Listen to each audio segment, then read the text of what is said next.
इमरान के एहसास यकलह तारीकी में डूबते चले गए और वो बेजान बुत की तरह गिरता चला गया।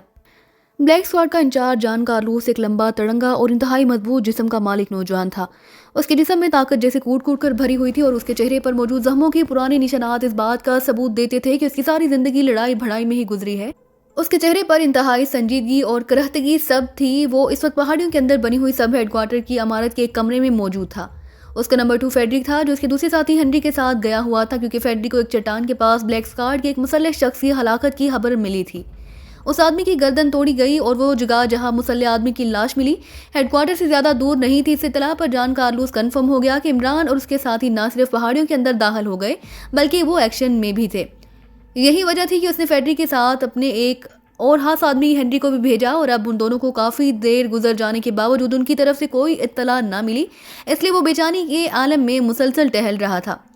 उसका बस ना चल रहा था कि इमरान उसके सामने जाए और वो उसकी गर्दन अपने हाथों से दबाकर उसे हलाक कर दे।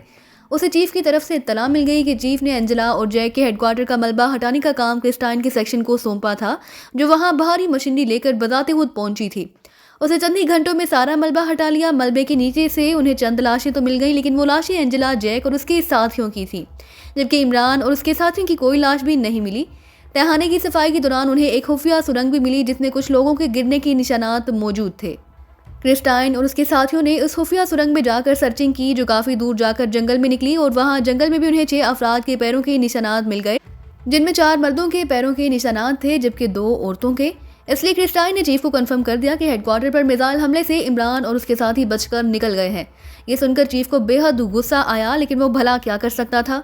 इसलिए चीफ ने जॉन कार्लोस को कॉल करके ब्लोटम पहाड़ी की सिक्योरिटी मजीद बढ़ाने और हर वक्त उन्हें सर्च करने के अहकामात दे दिए।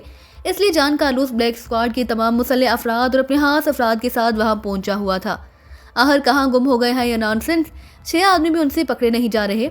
जॉन कार्लोस ने इंतहाई गुस्सीले लहजे में बड़बड़ाते हुए कहा, और फिर उसे मजीद टहलते हुए चंद मिनट ही हुए कि दरवाज़ा खुला और एक नौजवान अंदर दाखिल हुआ। उसे देखकर जॉन कार्लोस चौंक पड़ा। ये उसका साथी हेनरी था। क्या हुआ, कुछ पता चला उनका? जॉन कार्लोस ने हेनरी को देखकर चौंकते हुए पूछा। नो बॉस, उनका कुछ पता नहीं चल रहा कि वो कहाँ हैं। हमने हर जगह की सर्चिंग की है, लेकिन उनका निशान तक नहीं मिल सका। हेनरी ने कहा। आहो, तो क्या तुम ये कहना चाहते हो कि वो निकल जाने में कामयाब हो गए हैं? जॉन कार्लोस ने जवाब दिया। यस बॉस, हेनरी ने जवाब दिया। क्या मतलब, कहाँ निकल सकते हैं वो? जॉन कार्लोस ने इंतहाई हैरत भरे लहजे में पूछा। हमें कुछ ऐसे शवाहिद मिले हैं जिन्हें देखकर पता चलता है कि कुछ अफराद एक तंग से क्रैक से निकलकर जीरो वे से बाहर चले गए हैं। वहाँ एक मुसल्लह आदमी मौजूद है। अब फेडरिक उससे राब्ता कर रहा है। मैं आपको इत्तला देने आया हूँ, हेनरी ने जवाब देते हुए कहा। ओ, कहाँ है फेडरिक? जॉन कार्लोस ने पूछा। वो जनूबी हद वाली पहाड़ी के ऊपर बनी हुई चेक पोस्ट पर मौजूद है बॉस, हेनरी ने जवाब दिया। हाँ ठीक है, आओ मेरे साथ, जॉन कार्लोस ने कहा और तेज कदम उठाता बैरूनी दरवाजे की तरफ बढ़ गया। फिर हेनरी की रहनुमाई में वो मुख्तलिफ रास्तों से गुजरता हुआ चढ़ाई चढ़कर जनूबी हद वाली पहाड़ी के ऊपर मौजूद चेक पोस्ट पर पहुंच गया। वहाँ फेडरिक मौजूद था और मुसल्लह अफराद वहाँ सर्च लाइट्स लगाने में मसरूफ थे। क्या पोजीशन है फेडरिक? जॉन कार्लोस ने पूछा। वो लोग अंदर दाखिल हुए थे बॉस, लेकिन फिर वापस बाहर निकल गए हैं, फेडरिक ने मोदबाना लहजे में कहा। ओके ये बताओ कि तुम्हारा वो साथी क्या कहता है जो बाहर मौजूद है? जॉन कार्लोस ने तहकुमाना लहजे में कहा। वो तो कह रहा है कि इसमें कोई नहीं आया, लेकिन मैंने यहाँ नीचे अंधेरे में मशकूक नकलो हरकत देखी है, इसलिए मैं मजीद सर्च लाइट्स लगवा रहा हूँ। अभी सब कुछ सामने आ जाएगा, फेडरिक ने कहा और जॉन कार्लोस ने इस बात में सर हिला दिया। फिर थोड़ी देर बाद वो फेडरिक के हुक्म पर सर्च लाइट्स रोशन कर दी गई और वो सब किनारे पर खड़े होकर नीचे देखने लगे, लेकिन तेज रोशनी के बावजूद वहाँ कोई आदमी नजर नहीं आ रहा था। फेडरिक कुछ लम्हों तक तो नीचे देखता रहा, फिर उसकी नजरें नीचे तेज रोशनी में नजर आने वाली चट्टानों पर जम गई। लेकिन जब कुछ देर मजीद गुजर गई और कोई आदमी रोशनी की रेंज में ना आया तो फेडरिक ने ट्रांसमीटर ऑन किया और दूसरी तरफ कॉल देने लगा, लेकिन जब कोई जवाब ना मिला तो वो गुस्से में आ गया। ये कहाँ मर गए हैं सब, कोई जवाब नहीं दे रहा, फेडरिक ने गुस्सीले लहजे में कहा। तुम नीचे आदमी को भेजो और उन्हें कह दो कि जो भी नजर आए उसे गोलियों से उड़ा दे, जॉन कार्लोस ने तेज लहजे में कहा और फेडरिक के हुक्म पर 5 मुसल्लह अफराद साइड से नीचे उतरते चले गए। फिर वो चट्टानों की ओट में चले गए। चंद लम्हों बाद फेडरिक के हाथ में पकड़े हुए ट्रांसमीटर से सीटी की आवाज़ निकली तो फेडरिक ने उसे ऑन कर दिया। हेलो एरिक कॉलिंग ओवर, एक मोदबाना मर्दाना आवाज़ सुनाई दी। यस फेडरिक अटेंडिंग यू, क्या पोजीशन है? ओवर, फेडरिक ने पूछा। यहाँ तो कोई नहीं, ओवर, एरिक ने जवाब दिया। हाँ तो फिर इस तरह चेक करो जहाँ मार्टिन की ड्यूटी है, ओवर, फेडरिक ने कहा। Yes sir, over and all, Eric ने कहा और उसके साथ ही राब्ता खत्म हो गया और फिर चारों नीचे उतरने वाले पीछे की तरफ जाते दिखाई देने लगे तो उन सबकी नजरें उन पर जम गई। थोड़ी देर बाद वो रोशनी के दायरे से निकल गए, लेकिन एक बार फिर ट्रांसमीटर से सीटी की आवाज़ निकलने लगी।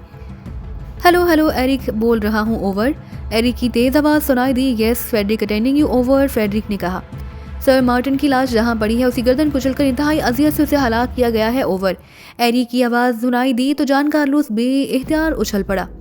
ओ, ये यकीनन इमरान की कार्रवाई होगी। उसने मार्टिन से पूछ-गुछ की होगी। उन्हें कहो कि हर तरफ उन्हें तलाश करें और जहां वो दिखाई दें गोलियां मारकर उन्हें हलाक कर दें। उन्हें यहाँ से बचकर नहीं जाना चाहिए, जान कार्लोस ने कहा। तो फेडरिक ने एरिक को अहकाम देकर ट्रांसमीटर ऑफ कर दिया। लेकिन अभी थोड़ी देर गुजरी थी कि एक तरफ बनी हुई चेक पोस्ट से एक आदमी दौड़ता हुआ उनकी तरफ आया। बॉस बॉस, उस आदमी ने दूर से ही दौड़कर उस तरफ आते हुए कहा। तो जान कार्लोस और फेडरिक चौंक पड़ा। क्या हुआ? डेडवे से 6 अफराद अंदर दाखिल हुए हैं, उस आदमी ने कहा। ओ, कहाँ, कौन सा डेडवे, जल्दी बताओ। फेडरिक को बोलने से पहले ही जान कार्लोस ने यकलख चीखते हुए कहा, उन्हें कवर किया है या नहीं? फेडरिक ने तेज लहजे में कहा, कवर किया जा रहा है, मैं आपको इत्तला देने आया हूँ। उस आदमी ने कहा, आइए बॉस, मैं आपको ले चलता हूँ उस तरफ। ये लोग अब बचकर नहीं जा सकते, आइए। फेडरिक ने इंतहाई मुसरत भरे लहजे में कहा और तेजी से मुड़कर चेक पोस्ट की तरफ दौड़ पड़े। जान कार्लोस और हेनरी भी उसके पीछे दौड़ते हुए चेक पोस्ट में दाखिल हो गई, जहां 4 बड़ी बड़ी मशीनें थी, जिनमें से एक के सामने एक ऑपरेटर मौजूद था और उस मशीन पर छोटे बड़े बल्ब जल बुझ रहे थे। मैंने उन्हें कवर कर लिया है जनाब, उस ऑपरेटर ने फेडरिक से कहा। लेकिन डेडवे खोलकर उन्होंने तलाश कैसे किया? फेडरिक ने हैरत भरे लहजे में कहा। तुम इस बात को छोड़ो फेडरिक, ये लोग चाहें तो ठोस पहाड़ से भी रास्ता पैदा कर लें। कहाँ हैं ये लोग, जल्दी बताओ कहाँ हैं ये? जान कार्लोस ने चीखते हुए कहा। डेडवे में जनाब, ये एक कुदरती क्रैक है जो इंतहाई कम, चौड़ा और तवील है। इसका दूसरा सिरा बंद है। एहतियातन हमने उस क्रैक में वाइस सेंसर लगाए हुए थे ताकि अगर क्रैक में कोई चूहा भी दाखिल हो तो हमें इसका इल्म हो जाए। इन सेंसर से इस क्रैक से 2 इंसानी आवाज़ें सुनाई गईं जो बेहद हल्की थी। वो एक्रीमियन जुबान नहीं, इसलिए जैसे ही मैंने आवाज़ें सुनी मैंने फ़ौरन वहाँ कैल्शियम 100 रेज फायर कर दी, जिसके नतीजे में वो फ़ौरन बेहोश हो गए और वो अभी तक बेहोशी की हालत में वहीं पड़े हुए हैं। उस आदमी ने जवाब दिया। तुम्हारा नाम क्या है? जान कार्लोस ने पूछा। रॉजर जनाब, मेरा नाम रॉजर है जनाब, उस आदमी ने मोदबाना लहजे में कहा। ओके, कहाँ है ये डेडवे, जल्दी बताओ, जान कार्लोस ने चीखते हुए लहजे में कहा। जनाब, ये इस पहाड़ी में मौजूद एक पहाड़ी क्रैक है। ये एक ऐसा क्रैक है जिससे बराह रास्त हेडक्वार्टर के करीब पहुंचा जा सकता था। हमने उसे बंद कर दिया, लेकिन इसके बावजूद इसमें ऐसा रेडियाई सिस्टम नस्ब कर दिया ताकि अगर कोई आदमी इसमें दाखिल हो तो यहाँ मशीन से उसकी इत्तला मिल जाती है और फिर वहाँ इंतहाई ज़ूद असर बेहोश कर देने वाली रेस से उसे फौरी तौर पर बेहोश किया जा सकता है। वो वहीं पड़े हैं, अब क्या हुक्म है, उन्हें गोली से उड़ा दिया जाए या? फेडरिक ने कहा। और नहीं, उन्हें वहाँ से फ़ौरन उठवाकर स्टोन हाउस पहुँचाओ। मैं पहले चेक करना चाहता हूँ क्योंकि ये इमरान हद दर्जा शातिर आदमी है। ऐसा ना हो कि इसमें उसकी कोई चाल हो और हम ये समझकर मुतमईन हो जाएं कि वो हलाक हो चुके हैं और वो किसी और तरफ जाकर कोई नया ही गुल खिला दें। मैं उनके मामले में कोई रिस्क नहीं लूँगा, जान कार्लोस ने तेज़ लहजे में कहा। यस सर, मैं आरिक को कह देता हूँ, फेडरिक ने कहा और उसके साथ उसने हाथ में पकड़े हुए ट्रांसमीटर पर एक बटन प्रेस कर दिया। Hello hello Frederick, calling over, Frederick ने तेज़ लहजे में कॉल देते हुए कहा। Yes sir Eric, attending you over. दूसरी तरफ से एरिक की आवाज़ सुनाई दी। एरिक, अपने आदमियों के साथ डेडवे में जाओ, वहाँ 6 अफराद बेहोश पड़े हैं, उन्हें उठाकर स्टोन हाउस पहुँचा दो, हम वहाँ पहुँच रहे हैं, ओवर, फेडरिक ने तेज़ लहजे में कहा। Yes boss, over. दूसरी तरफ से एरिक ने जवाब दिया तो फेडरिक ने ओवर एंड ऑल कहकर ट्रांसमीटर ऑफ कर दिया। आइए बॉस, फेडरिक ने कहा और तेज़ी से वापस मुड़ा तो जान कार्लोस और हेनरी भी उसके पीछे मुड़ गए और तेज़ से चलते हुए वहाँ से निकलते चले गए। जान कार्लोस के चेहरे पर अब तजब्जब के तासुरात नुमाया थे। वो यही सोच रहा था कि डेडवे में मौजूद बेहोश अफराद इमरान और उसके साथी ही हैं या फिर कोई और। इस बात का पता अब उनकी ज़ुबानें खुलवा कर ही चल सकता था और जान कार्लोस को यकीन था कि वो उनकी ज़ुबानें आसानी से खुलवा लेगा। क्रिस्टाइन और इस वक्त ओर्थियो के एक होटल के कमरे में बेड पर सरहाने से टेक लगाई बैठी थी। चीफ ब्रोस की हिदायत पर उसने एंजेला और जैक के सेक्शन हेडक्वार्टर का मलबा मुकम्मल तौर पर चेक करा लिया। उसे वहाँ चंद लाशें मिली जो एंजेला, जैक और उसके साथियों की थी, लेकिन उनमें एक भी लाश ऐसी ना थी जिसे देखकर कहा जा सकता हो कि वो इमरान और उसके साथियों की लाश हो सकती है। मजीद खुदाई कराने पर उसे तहखाने में एक सुरंग का दहाना खुला हुआ मिला, जहाँ से होती हुई वो अपने साथियों के साथ जोड्रम जंगल में जा निकली। वहाँ उसे 4 मर्दों समेत एक औरत के पैरों के निशान मिले, जिनसे पता चलता था कि वो इस रास्ते से निकलकर जंगल में आए हैं। उसने जंगल में उन पैरों का ताक़ुब किया, लेकिन आगे जाकर जंगल चूंकि झाड़ियों से भरा हुआ था इसलिए वहाँ मजीद पैरों के निशान न मिले। इसलिए उसने चीफ को कॉल करके सारी सूरत हाल से आगाह कर दिया था। चीफ ने उसे वापस जाने के अहकाम दिए और कहा कि उसने हेडक्वार्टर की सिक्योरिटी का मुकम्मल एहतियात जान कार्लोस को दे दिया और वो खुद भी इन पहाड़ियों तक पहुँच रहा है। चीफ की बात सुनकर क्रिस्टाइन को बेहद गुस्सा आया। उसने सोचा कि क्या चीफ ने उसके ग्रुप को सिर्फ मलबा हटाने और खुदाई के लिए ही इस्तेमाल किया था। क्रिस्टाइन का सेक्शन अलग था और इस काम एजेंसी के लिए उसके सेक्शन ने दूसरी तमाम सेक्शनों से बढ़कर काम किया। बाज़ औक़ात तो ऐसा होता कि इस काम एजेंसी का कोई सेक्शन किसी मुसीबत में पड़ जाता या किसी ऐसी जगह फंस जाता जहाँ से इसका वापस आना मुश्किल हो जाता, तो क्रिस्टाइन ही वहाँ अपने साथियों के साथ जाती थी और उन्हें मौत के मुंह से भी निकाल कर ले आती थी। क्रिस्टाइन को जॉन कार्लोस और उसके ब्लैक स्क्वाड से खुदा वास्ते का बैर था। चीफ एक्शन के लिए ज़्यादातर इसी सेक्शन का इस्तेमाल करता था, जबकि हर किस्म के एक्शन के लिए क्रिस्टाइन का टॉप सीक्रेट सेक्शन भी कम ना था। क्रिस्टाइन हमेशा से यही चाहती थी कि उसका सेक्शन ब्लैक स्क्वाड से आगे रहे और एक्शन के लिए चीफ ब्रोस हमेशा उसी को आगे रखे। उसने कई बार चीफ ब्रोस से कहा कि वो ब्लैक स्क्वाड को उसके सेक्शन में जम कर दे, लेकिन चीफ ब्रोस इस बात के लिए कभी रजामंद ना हुए थे और उसका सेक्शन हमेशा साइड पर ही रहता था। जबकि ब्लैक स्क्वाड सेक्शन की कामयाबी की खबरें सुनकर क्रिस्टाइन गुस्से से तिलमिलाती रहती। उसके ख्याल के मुताबिक अस्काम एजेंसी के चीफ ने ब्लैक स्क्वाड को उसके सेक्शन से ज़्यादा तरजीह दे रखी थी। इसी सेक्शन को हमेशा आगे रखता था चीफ। क्रिस्टाइन का बस नहीं चलता था कि वो किसी तरह इस जॉन कार्लोस को ही हलाक कर दे जो ब्लैक स्क्वाड का बॉस था। उसके हिस्से की कामयाबी भी समेट रहा था, लेकिन जाहिर है वो और ब्लैक स्क्वाड सेक्शन अस्काम एजेंसी का ही हिस्सा थे, इसलिए वो ब्लैक स्क्वाड की कामयाबियों का सुनकर खून की घूंट भरकर रह जाती थी। अलबत्ता उसने तहिया किया हुआ था कि एक बार उसे मौका मिला तो वो जॉन कार्लोस और उसकी ब्लैक स्क्वाड को निशान ज़रूर दिखाएगी और उसके हिस्से की कामयाबी उससे ज़रूर छीनकर चीफ ब्रोस पर यह साबित कर देगी कि उसका ग्रुप ब्लैक स्क्वाड से कहीं बढ़कर आला कारकर्दगी का हामिल है। इस बार चीफ ब्रोस ने उसे वापस जाने का कहा तो क्रिस्टाइन ने ठान ली कि अगर ब्लैक स्क्वाड और जॉन कार्लोस यहीं है तो वो भी उस वक्त तक यहीं रहेगी जब तक इमरान और उसके साथी पकड़े नहीं जाते या फिर हलाक नहीं हो जाते। उसने भी अपने साथियों को मेकअप में हर तरफ फैला दिया ताकि वो ब्लैक स्क्वाड की नज़रों से बचकर इमरान और उसके साथियों को तलाश करते रहें।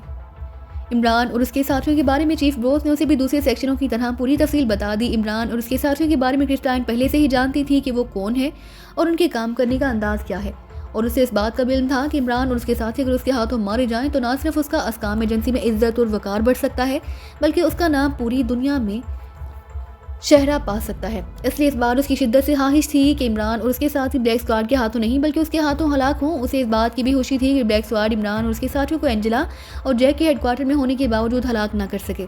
चूँकि इस इलाके में क्रिस्टाइन का कोई हेडक्वार्टर नहीं था, इसलिए उसने एक मुकामी होटल में रिहाइश हासिल कर ली और अब वो उसी होटल के कमरे में मौजूद थी। अपने साथियों के साथ पहले भी वो हर तरफ इमरान और उसके साथियों की तलाश में लगी रही।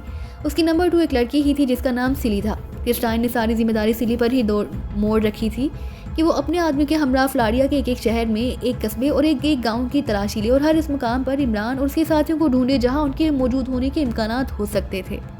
सिली और उसके साथी हर किस्म के असलहे और साइंसी आलात से लेस थे जिनसे वो इमरान और उसके साथियों को मेकअप में होने के बावजूद तलाश कर सकते थे। इसलिए क्रिस्टाइन पुरुम्मीद थी कि सिली यकीनन जॉन कार्लोस और उसके ब्लैक स्क्वाड से पहले इमरान और उसके साथियों को तलाश कर लेगी और इमरान और उसके साथियों की हलाकत उनके हाथों ही होगी और जॉन कार्लोस और उसका ब्लैक स्क्वाड देखता ही रह जाएगा। क्रिस्टाइन ने जॉन कार्लोस को हर सूरत में शिकस्त देने और अपने टॉप सीक्रेट ग्रुप को क्रेडिट दिलाने का बंदोबस्त यहाँ आने से पहले ही कर लिया था। ब्रोटम पहाड़ियों में जॉन कार्लोस का नंबर 2 फेडरिक असल में क्रिस्टाइन का ही साथी था, जो बज़ाहिर जॉन कार्लोस के लिए काम करता था, लेकिन दरपर्दा उसका ताल्लुक टॉप सीक्रेट ग्रुप से था और वो ब्लैक स्क्वाड में इसलिए शामिल हुआ ताकि वो क्रिस्टाइन को जॉन कार्लोस के हर उस काम के बारे में बता सके जो वो सर अंजाम देता था। वो हर माह फेडरिक को भारी मुआवजा देती, इसलिए फेडरिक उसके अहकामात की तामील करता था। अभी थोड़ी देर पहले फेडरिक ने खसूसी ट्रांसमीटर पर उसे इत्तला दी कि जॉन कार्लोस ने ब्रोटम पहाड़ियों के डेडवे का इंचार्ज उसे बना दिया है। क्रिस्टाइन ने फेडरिक को ब्रीफ कर दिया कि अगर इमरान और उसके साथी पकड़े जाएं तो उन्हें बेहोश कर दे, अगर वो मारे जाएं तो उनकी लाशें इस अंदाज में बाहर निकाल दे कि जॉन कार्लोस को किसी तरह पता ही ना चल सके। और फेडरिक ने हामी भर ली। उसे मालूम था कि फेडरिक ऐसे मामलात में बेहद दयार और चालाक आदमी है, इसलिए वो पूरी तरह मुतमईन थी। यही वजह थी कि उसने अपने हाथ आदमी जीरो वे इलाके के गिर्द इस अंदाज में फैलाए कि फेडरिक की तरफ से इत्तला मिलते ही वो आसानी से हरकत में आ सकते थे।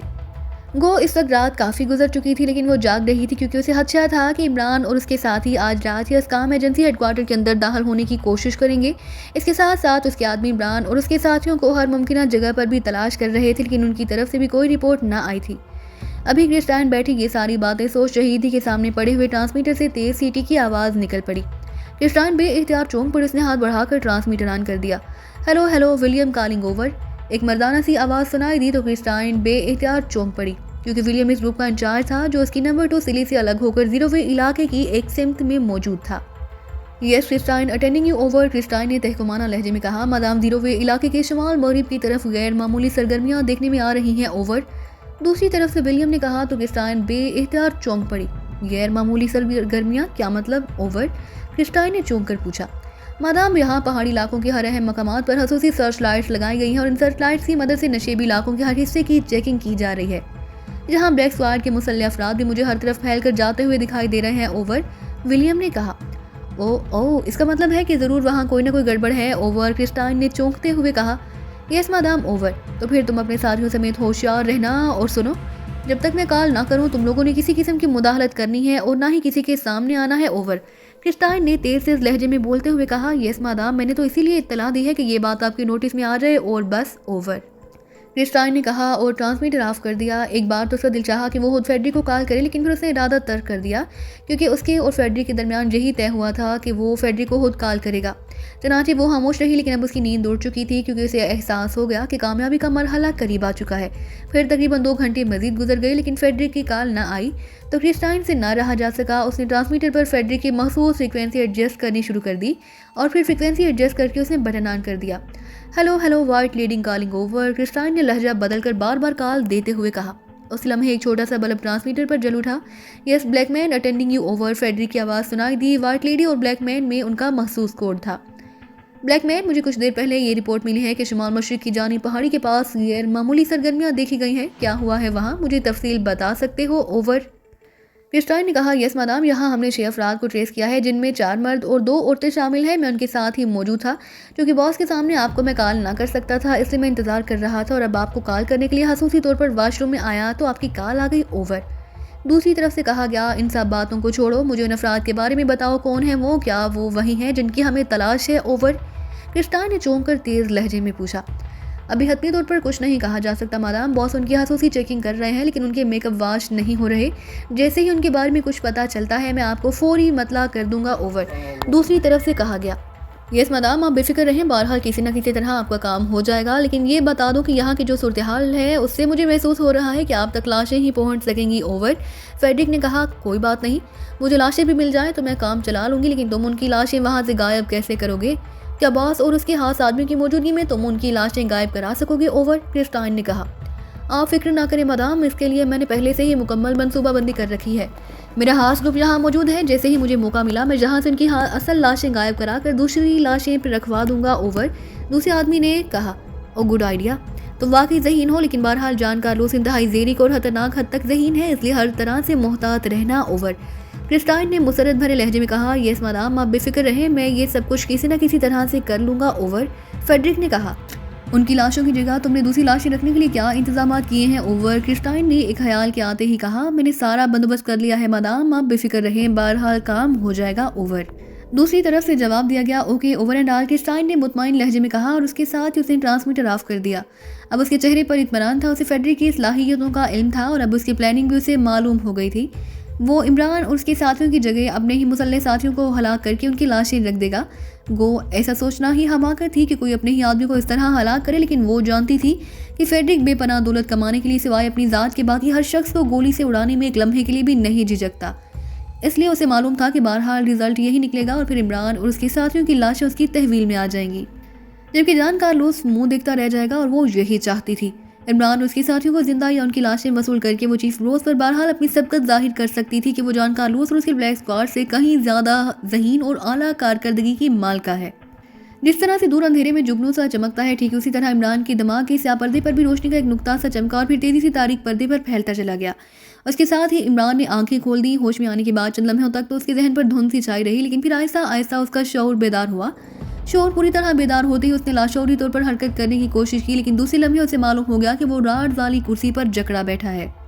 इमरान ने सर घुमाकर इधर उधर देखा तो उसके दोनों इतराफ में उसके साथी भी इसी तरह राड वाली कुर्सी में जकड़े हुए मौजूद थे और उनके जिस्मों में ऐसी हरकत नजर आ रही थी कि जैसे वो होश में आ रहे हैं।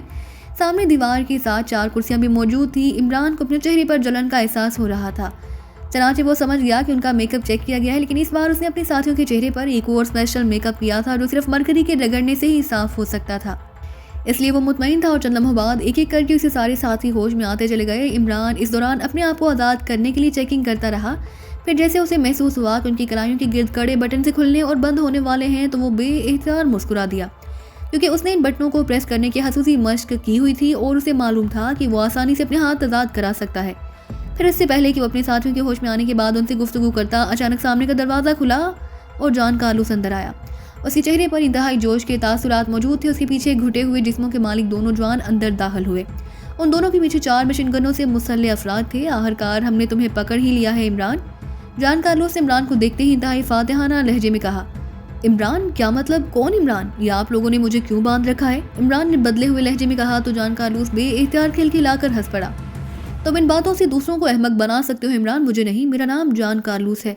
तुम मुझे जानते हो कि मैं कौन हूँ, इसलिए मुझे चक्कर देने में तुम इस बार कामयाब नहीं हो सकोगे।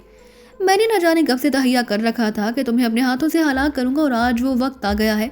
अब मैं तुम्हें और तुम्हारे साथियों को अपने सामने मरता हुआ देखूंगा। मुझे इस वक्त करार आ जाएगा जब तुम सब गोलियों से छलनी हो चुके होगी और तुम्हारी लाशें बर की भट्टी में जलाकर उनका नामो निशान तक मिटा दिया जाएगा। जान कार्लोस ने यह कहा लगाते हुए कहा, और बड़े मुतमईन अंदाज में एक कुर्सी पर बैठ गया। उसकी कुर्सी पर बैठते ही दूसरे दोनों आदमी उसके दाएं बाएं कुर्सियों पर बैठ गए, जबकि मशीन गनों से मुसल्ले 4 अफराद दरवाजे के साथ ही दीवार से लगकर खड़े हो गए। अलबत्ता मशीन गन्नें अब उनके हाथों में थी। मेरी समझ में कुछ नहीं आ रहा कि आप क्या कह रहे हैं जनाब, मुझे बताएं तो सही, क्या ये सब हो क्या रहा है, और मुझे और मेरे साथियों की तरह मुजरिमों को इसी अंदाज में क्यों बांधा गया है। इमरान ने मुंह बनाते हुए कहा, फिर वही बात, तुम इस बात को कबूल कर लो इमरान कि तुम इमरान ही हो। अगर तुम कबूल नहीं करोगे तो भी तुम्हारा अंजाम मौत है। मैं तुम पर वाज़ेह कर चुका हूं कि तुम मुझे अहमक नहीं बना सकोगे। और ये भी बता दूं कि ये राड्स वाली कुर्सियाँ जिनके बाजू पर ही बटन है, और ये राड्स बटनों से ज़रूर खुलते और बंद होते थे, लेकिन मैंने खसूसी तौर पर तुम्हें और तुम्हारे साथियों को जकड़ने के बाद उन्हें जाम करा दिया है। इसलिए अब तुम अपनी उंगलियों की मदद से उन्हें ना खोल सकोगे, और चूंकि तुम उन्हें नहीं खोल सकोगे इसलिए तुम रहा भी नहीं हो सकते।